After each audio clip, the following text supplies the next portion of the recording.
നമസ്കാരം. പ്രധാന വാർത്തകളുമായി ഷാജി കടക്കൽ. ഇന്ന് സെപ്റ്റംബർ 17 ചൊവ്വ 2024 വാർത്തകളിലേക്ക്. ഗാസയിലെയും മ്യാൻമാറിലെയും ഇന്ത്യയിലെയും മുസ്ലിങ്ങൾ ദുരിതത്തിലാണെന്ന ഇറാൻ പരമോന്നത അയത്തുള്ള അലി ഖമേനിയുടെ പരാമർശത്തിനെതിരെ ഇന്ത്യ തെറ്റായ വിവരങ്ങളുടെ അടിസ്ഥാനത്തിൽ നടത്തിയ അസാകാര്യമായ പ്രസ്താവനയാണെന്നും പ്രസ്താവന അപലപനീയമാണെന്നും വിശേഷിപ്പിച്ച കേന്ദ്ര വിദേശകാര്യ മന്ത്രാലയം സ്വന്തം നാട്ടിലെ ന്യൂനപക്ഷങ്ങളുടെ അവസ്ഥ ഖമേനി പരിശോധിക്കണമെന്നും ആവശ്യപ്പെട്ടു. വിദേശകാര്യ വക്താവ് രൺധീർ ജയ്സ്വാൾ സോഷ്യൽ മീഡിയയിലൂടെയും വിദേശകാര്യ മന്ത്രാലയത്തിൻ്റെ പ്രസ്താവന പങ്കുവച്ചു. വയനാട് ദുരന്തത്തിൽ ചെലവഴിച്ച തുകയെന്ന പേരിൽ പുറത്തുവന്ന കണക്ക് വസ്തുതാവിരുദ്ധമെന്ന് മുഖ്യമന്ത്രി പിണറായി വിജയൻ. മുഖ്യമന്ത്രിയുടെ ഓഫീസിൽ നിന്ന് പുറത്തുവിട്ട വാർത്താക്കുറിപ്പിലാണ് അദ്ദേഹം ഇക്കാര്യം വെളിപ്പെടുത്തിയത്. ദുരന്തവുമായി ബന്ധപ്പെട്ട് അധിക സഹായം തേടി കേന്ദ്ര സർക്കാരിന് സമർപ്പിച്ച നിവേദനങ്ങളിലെ വിവരങ്ങളാണെന്നും കേന്ദ്ര സഹായം തേടാനുള്ള സംസ്ഥാന സർക്കാർ ശ്രമങ്ങൾക്ക് തുരങ്കം വയ്ക്കുന്ന സമീപനമാണ് വസ്തുതാവിരുദ്ധമായ ഇത്തരം വാർത്തകളെന്നും മുഖ്യമന്ത്രി കുറ്റപ്പെടുത്തി. വയനാട് ദുരിതാശ്വാസ പ്രവർത്തനത്തിൽ മൃതദേഹം മറവു ചെയ്യാൻ സംസ്ഥാന സർക്കാരിന് ഒരു രൂപ പോലും ചെലവായിട്ടില്ലെന്ന് മുസ്ലിം ലീഗ് സംസ്ഥാന ജനറൽ സെക്രട്ടറി എന്ന് PMA സലാം ചെലവാക്കിയ പണത്തിൻ്റെ കണക്ക് എങ്ങനെയാണ് എസ്റ്റിമേറ്റ് ആവുക എന്ന് ചോദിച്ച അദ്ദേഹം മൃതദേഹം സംസ്കരിക്കാൻ 75,000 രൂപ എന്നത് മരിച്ചവരുടെ കുടുംബത്തെ അവമാനിക്കുന്നതാണെന്നും പറഞ്ഞു. വയനാട് ദുരന്തത്തിൽ സംസ്ഥാന സർക്കാരിന് ചിലവായ യഥാർത്ഥ തുകയുടെ കണക്ക് പുറത്തുവിടണമെന്ന് KA സുധാകരൻ. ഇത് ഇടത് സർക്കാരിൻ്റെ പുതിയ കൊള്ളയാണെന്നും പുറത്തുവന്ന ചെലവ് കണക്കുകൾ അവിശ്വസനീയമാണെന്നും അദ്ദേഹം പറഞ്ഞു. യഥാർത്ഥ കണക്ക് പുറത്തുവിടാൻ സർക്കാർ തയ്യാറായില്ലെങ്കിൽ കോൺഗ്രസ് പ്രക്ഷോഭത്തിലേക്ക് നീങ്ങുമെന്നും അദ്ദേഹം വ്യക്തമാക്കി. എന്ത് കൊടുത്താലും പകരമാകാത്ത സേവന മാതൃക തീർത്ത സന്നദ്ധ പ്രവർത്തകരെ വീണ്ടും ഇങ്ങനെ അപഹസിക്കുന്ന എന്തിന് എന്ന ചോദ്യമാണ് വയനാട് ദുരന്തത്തിൽ സർക്കാരിൻ്റെതെന്ന് എന്ന രീതിയിൽ ചെലവഴിച്ച തുകകളുടെ കണക്ക് വിവരങ്ങൾ കണ്ടപ്പോൾ മനസ്സിലേക്ക് വന്നതെന്ന് മുസ്ലിം ലീഗ് അഖിലേന്ത്യാ സെക്രട്ടറി PK കുഞ്ഞാലിക്കുട്ടി. കേരളം ഒരുമിച്ച് നിന്ന് അതിജീവിച്ച ഒരു ദുരന്തത്തിൻ്റെ ഔദ്യോഗിക ചെലവ് കണക്കുകൾ അവ്യക്തമാകരുതെന്നും അതിൻ്റെ വസ്തുതകൾ കൃത്യമായും വ്യക്തമായും അറിയാൻ ജനങ്ങൾക്ക് അവകാശമുണ്ടെന്നും അദ്ദേഹം പറഞ്ഞു. ദുരന്തത്തെ അഴിമതി നടത്താനുള്ള അവസരമാക്കി മാറ്റുന്ന പതിവ് ഇക്കുറിയും പിണറായി സർക്കാർ തെറ്റിച്ചില്ലെന്ന് BJP സംസ്ഥാന അധ്യക്ഷൻ K സുരേന്ദ്രൻ. എല്ലാവരും കൈമേയി മറന്ന് ദുരന്തഭൂമിയിൽ ദുരന്തബാധിതരെ സഹായിച്ചപ്പോൾ എങ്ങനെയൊക്കെ പണം അടിച്ചുമാറ്റാം എന്നായിരുന്നു സർക്കാർ ചിന്തിച്ചത് എന്ന് ഇപ്പോൾ എല്ലാവർക്കും വ്യക്തമായി കഴിഞ്ഞുവെന്നും K സുരേന്ദ്രൻ ഫേസ്ബുക്ക് പേജിൽ കുറിച്ചു. വയനാടിനുള്ള കേന്ദ്ര സഹായം വഹിക്കുന്നതിനെക്കുറിച്ചുള്ള മാധ്യമപ്രവർത്തകരുടെ ചോദ്യത്തിന് മുഖ്യമന്ത്രി പിണറായി വിജയനോട് ചോദിക്കൂ എന്ന് കേന്ദ്ര സഹമന്ത്രി സുരേഷ് ഗോപി. മുഖ്യമന്ത്രിക്ക് ഇക്കാര്യങ്ങൾ വ്യക്തമായി അറിയാമെന്നും സുരേഷ് ഗോപി പ്രതികരിച്ചു.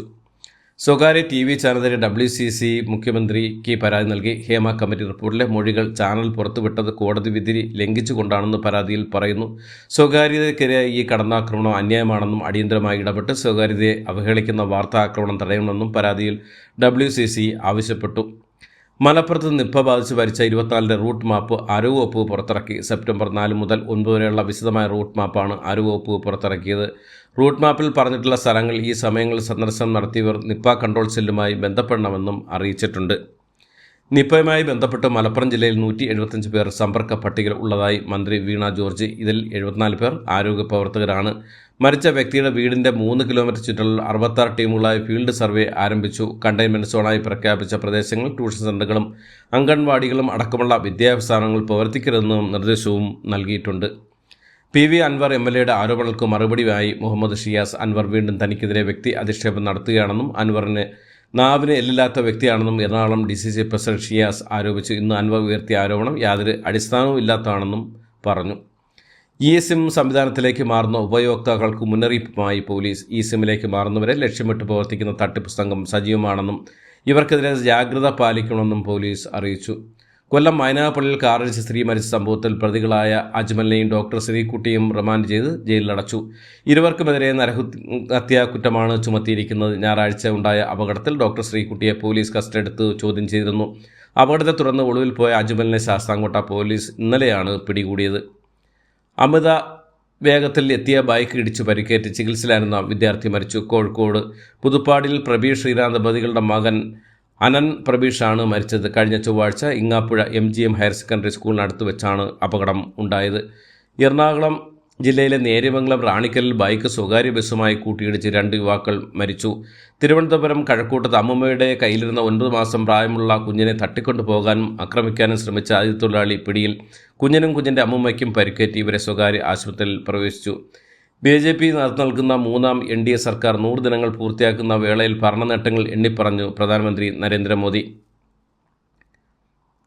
രാഹുൽ ഗാന്ധിയുടെ നാവരിയുന്നവർക്ക് 11 ലക്ഷം രൂപ നൽകുമെന്ന് ശിവസേന MLA സഞ്ജയ് ഗേക്വാദ് സമരത്തെക്കുറിച്ച് രാഹുൽ ഗാന്ധി അമേരിക്കയിൽ നടത്തിയ പരാമർശത്തിനെതിരെയാണ് ശിവസേന MLA രംഗത്തെത്തിയത്. മെട്രോ നഗരങ്ങളായ മുംബൈയും ബാംഗ്ലൂരിനെയും ബന്ധിപ്പിച്ചുകൊണ്ട് 14 വരികളുള്ള പുതിയ റോഡ് വരുന്നു. കേന്ദ്ര ഉപരിതല ഗതാഗത വകുപ്പ് മന്ത്രി നിതിൻ ഗഡ്കരിയാണ് ഇക്കാര്യം പ്രഖ്യാപിച്ചത്. മണിപ്പൂരിലെ ക്രമസമാധാന നില പരിഗണിച്ച് ഇന്റർനെറ്റ് സേവനങ്ങളുടെ നിരോധനം 5 ദിവസത്തേക്ക് കൂടി നീട്ടി. ഇംഫാൽ വെസ്റ്റ്, ബിഷ്ണുപൂർ ഉൾപ്പെടെയുള്ള ജില്ലകൾ 15 വരെ ഇന്റർനെറ്റ് സേവനങ്ങൾക്ക് നിരോധനം ഏർപ്പെടുത്തിയിരുന്നു. ദില്ലി മുഖ്യമന്ത്രി അരവിന്ദ് കെജ്രിവാൾ ഇന്ന് രാജിക്കത്ത് നൽകും. ഇന്ന് ചേർന്ന യോഗത്തിൽ MLAമാർ ഓരോരുത്തരും കെജ്രിവാൾ അഭിപ്രായം തേടുമെന്നും ഇത് പ്രകാരം ഇന്ന് തന്നെ അടുത്ത മുഖ്യമന്ത്രി ആരാകണം എന്ന് തീരുമാനിക്കുമെന്നും സൗരവ് ഭരദ്വാജ് അറിയിച്ചു. ബംഗാളിലെ RJ കാർ മെഡിക്കൽ കോളേജിൽ ഡോക്ടർ ക്രൂരപീഡനത്തിനായി കൊല്ലപ്പെട്ട സംഭവത്തെ തുടർന്ന് സുരക്ഷ ഉറപ്പുവരുത്തുന്നതിന് ഉൾപ്പെടെ വിവിധ ആവശ്യങ്ങൾ ഉന്നയിച്ച് സമരം തുടർന്ന ഡോക്ടർമാരുമായി മുഖ്യമന്ത്രി മമതാ ബാനർജി ചർച്ച നടത്തി. ജമ്മു കാശ്മീരിലെ നിയമസഭയിലേക്കുള്ള ആദ്യഘട്ട വോട്ടെടുപ്പിൻ്റെ പരസ്യ പ്രചാരണം ഇന്നലെ അവസാനിപ്പിച്ചു. ലോക്സഭയിൽ സീറ്റ് നില മെച്ചപ്പെടുത്തി പ്രതിപക്ഷ നേതൃത്വ സ്ഥാനമടക്കം നേടിയ കോൺഗ്രസിന് 4 പാർലമെന്റ് സ്റ്റാൻഡിംഗ് കമ്മിറ്റികളുടെ അധ്യക്ഷ പദവി കൂടി നൽകാൻ ധാരണയായി. US-ന്റെ ഒരു ആളില്ലാ ചാരവിമാനം കൂടി വെടിവെച്ചിട്ടതായി യമനിലെ ഹൂതികൾ.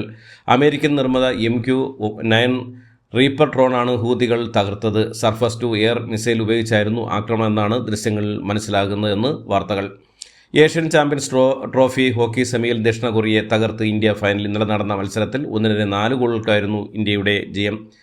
UPI വഴിയുള്ള ഇടപാടുകളുടെ പരിധി ഉയർത്തി. ആദ്യഘട്ടത്തിൽ ചില പ്രത്യേക കാറ്റഗറിയിലുള്ള ഇടപാടുകളാവും ഈ അളവ് ലഭിക്കുക.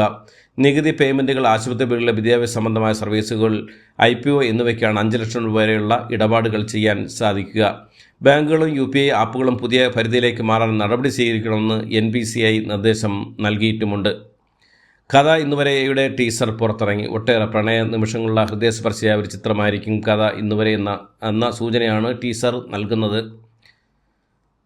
തമിഴ് സൂപ്രതാരം സൂര്യ ബോളിവുഡിലെ അരങ്ങേറ്റത്തിന് ഒരുങ്ങുന്നു. ബോളിവുഡിലെ സൂപ്പർ ഹിറ്റ് ഫ്രാഞ്ചൈസിയായ തൂമിൻ്റെ ഭാഗമായാണ് താരം ഒരുങ്ങുമെന്നാണ് റിപ്പോർട്ടുകൾ. Yamaha motor India private limited പുതിയ കാർബൺ ഫൈബർ പാറ്റേൺ ഗ്രാഫിക്സ് സഹിതം സ്പോർട്ട് ബൈക്ക് യമഹ R15M പുറത്തിറക്കി. ഇതോടുകൂടി ഇന്നത്തെ വാർത്തകൾ അവസാനിക്കുന്നു. എല്ലാവർക്കും നന്ദി, നമസ്കാരം.